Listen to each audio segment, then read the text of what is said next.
Hi friends, welcome to our channel. మనము పరమానందయ్య శిష్యుల కథలు చెప్పుకోవాలి అని అనుకున్నాం కాబట్టి అందులోని మొదటి కథ శాపగ్రస్తులు అండ్ తోటి స్టార్ట్ చేద్దాము. ఫస్ట్ శాపగ్రస్తులు. ఒక రోజు కైలాసంలో దేవకన్య చిత్రలేఖ తన అద్భుతమైన నాట్య విన్యాసాలతో పార్వతీ పరమేశ్వరుని మెప్పించి తిరిగి స్వర్గలోకానికి బయలుదేరింది. దారిలో ఆమెకి ఆమె చెలికత్తలకి భూలోకాన్ని చూడాలన్న కోరిక కలిగింది. వెంటనే వాళ్ళు వింధ్యాపర్వతం మీదున్న ఒక అందమైన సరోవరం దగ్గరికి వచ్చారు. ఆ సరోవరాన్ని చూడగానే వాళ్ళకి స్నానం చేయాలని అనిపించింది. ఒక్కొక్కరు సరోవరంలోకి దిగి ఆనందంగా జలకాలాడుతున్నారు.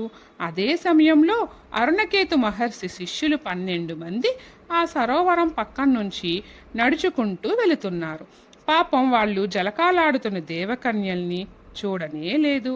అయినా వాళ్ళు తమని చూశారని అనుకున్న చిత్రలేఖ బయటికి వచ్చి, ఓయి ముని పొంగవులారా, తపస్సు చేసుకునే మీరు స్నానం చేస్తున్న పరస్త్రీలని కామవాంఛతో చూస్తారా?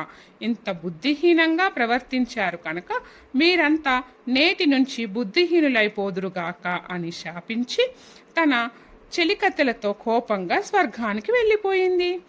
ఏ పాపం ఎరుగని ముని శిష్యులు చాలా బాధపడుతూ వెళ్ళి తమ గురువుగారికి జరిగిన సంగతి చెప్పారు. అరుణకేతు మహర్షి శిష్యుల్ని ఓదార్చి, నాయనా, విధిరాతను ఎవరూ తప్పించలేరు.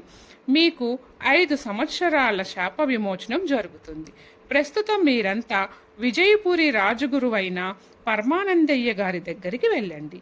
ఆయన మహానుభావుడు, సాధుశీలి, బుద్ధిమాంద్యులైన మిమ్మల్ని చేరదీస్తాడు, మీకు సకల శాస్త్రాలు బోధిస్తాడు అని చెప్పి తన కుమారుణ్ణి తోడుగా వాళ్లతో పంపించాడు.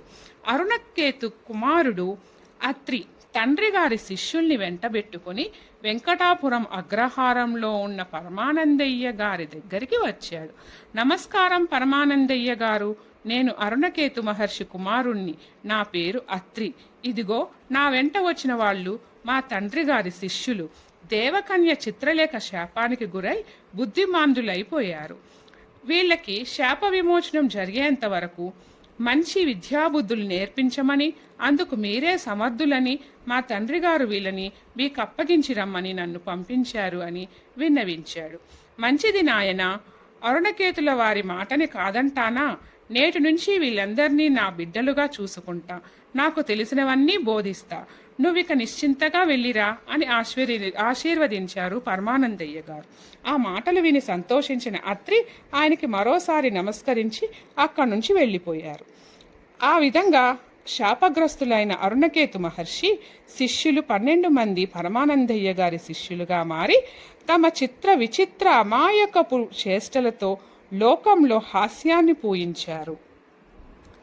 Thank you friends.